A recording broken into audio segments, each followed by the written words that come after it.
અમૂલની ચૂંટણીમાં ફોર્મ ભરતી વખતે ઉમેદવાર સાથે ધક્કામુક્કી। બાલાસિનોર બેઠક પર રાજેશ પાઠકની સામે ફોર્મ ભરવા આવેલા ઉમેદવાર સાથે ધક્કામુક્કી થઈ।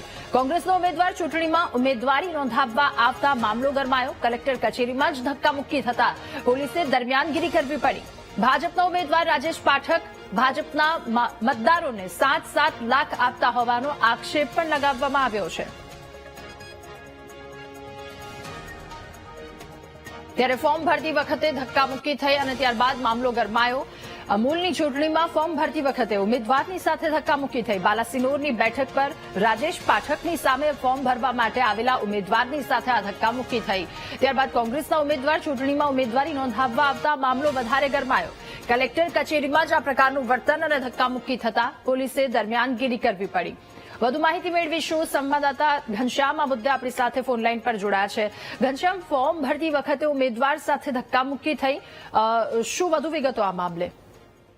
રાજા, ચોક્કસથી આજે અમૂલ નિયામક મંડળની જે ચૂંટણી છે તે ઉમેદવારી કરવાનો અંતિમ દિવસ હતો અને અંતિમ દિવસે ઉમેદવારી પત્રો ભરવા માટે ભારે ભીડ જામી હતી। આજે ભાજપના 8 ઉમેદવારોએ ઉમેદવારી નોંધાવી હતી। ત્યારબાદ જે બાલાસિનોર બેઠક છે તે બેઠક ઉપર જે પપ્પુ રાજેશ પાઠક છે તેમની સામે હરીફમાં જીવાભાઈ રાઠોડ નામના વ્યક્તિ ઉમેદવારી પત્ર ભરવા આવ્યા હતા અને ત્યારબાદ તેમની સાથે ધક્કામુક્કી થયાના દ્રશ્યો સામે આવ્યા છે। આ સાથે સાથે જીવાભાઈ રાઠોડે જે રાજેશ પાઠક છે તેઓ દરેક મતદારને 7-7 લાખ રૂપિયા આપતા હોવાનો આક્ષેપ પણ કર્યો છે।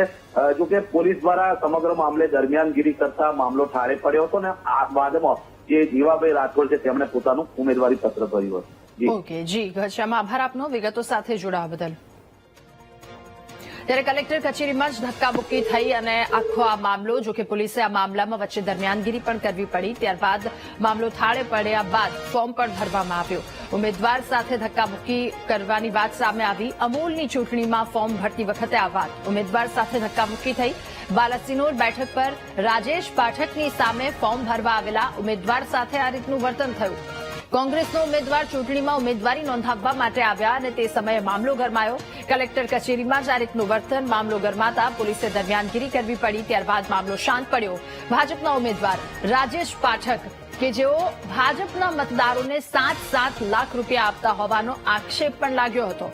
જો કે હવે એ મામલે તપાસ, પરંતુ આ તમામની વચ્ચે ધક્કામુક્કી પણ થઈ। ફોર્મ ભરવા આવેલા ઉમેદવારની સાથે આ પ્રકારનું વર્તન કરવામાં આવ્યું અને અમૂલની ચૂંટણીની આ વાત કે જ્યાં ફોર્મ ભરતા ઉમેદવાર સાથે ધક્કામુક્કી થઈ। ફોર્મ ભરવા માટે આવ્યા મારા ઠેકેદારો બે અને પપ્પુભાઈના માણસે ઉલ્લર કર્યું। ફોર્મ ભરવા જતા તે દરખાસ્ત પછી નથી કરવા દેતા અને રૂપિયા 7 લાખ આલે એક સભ્યને એવું કહેવા માંગે। તમને કોઈ ના, મને તો કોઈને નહીં આપે। હું તો જાતે ઉમેદવાર હું। હમણાં વિડીયોમાં રૂપિયાના ઢગલા પપ્પુભાઈ આપે 7-7 લાખ રૂપિયા એક ચેરમેન દીઠને એવું કર્યું છે। એટલે મારા ઠેકેદારને દરખાસ્ત વાળાને દબાણ કરતા હતા, મારતા હતા। ફોર્મ ભર્યું મેં બાલાસિનોર ફોર્મ ભર્યું।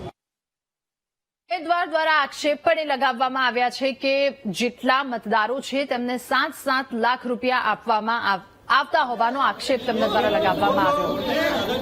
ભાજપના ઉમેદવાર પર આક્ષેપ લાગ્યો। કલેક્ટર કચેરી કે જ્યાં ધક્કામુક્કી થયા બાદ આખું દ્રશ્ય સામે આવ્યું છે, આખી વાત સામે આવી।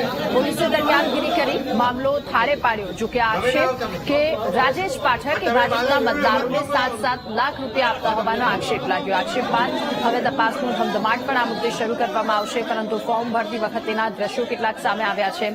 અમૂલની ચૂંટણીમાં ફોર્મ ભરતી વખતે ઉમેદવાર સાથે ધક્કામુક્કી થઈ। બાલાસિનોર બેઠક પર રાજેશ પાઠકની સામે ફોર્મ ભરવા આવેલા ઉમેદવારની સાથે આ રીતનું વર્તન, તેમની સાથે ધક્કામુક્કી થઈ। કોંગ્રેસનો ઉમેદવાર ચૂંટણીમાં ઉમેદવારી નોંધાવવા આવતા આ મામલો ગરમાયો। બે પક્ષ સામસામે કોઈ બાબતે તેઓ સામસામે આવી ગયા, ધક્કામુક્કી થઈ। કલેક્ટર કચેરીમાં જ ધક્કામુક્કી થતા પોલીસે અંતે દરમિયાનગીરી કરી અને મામલો થાળે પાડ્યો। ત્યારબાદ ફોર્મ પણ ભરવામાં આવ્યા। ભાજપના ઉમેદવાર રાજેશ પાઠકે ભાજપના મતદારોને 7-7 લાખ રૂપિયા આપતા હોવાનો આક્ષેપ લગાવવામાં આવ્યો છે। ત્યારે ફોર્મ ભરતી વખતે ઉમેદવારે વચ્ચે ધક્કામુક્કી થઈ અને આ તમામ વાતો એક બાદ એક સામે આવી। ભાજપના ઉમેદવાર રાજેશ પાઠક ભાજપના મતદારોને 7-7 લાખ આપતા હોવાનો આક્ષેપ પણ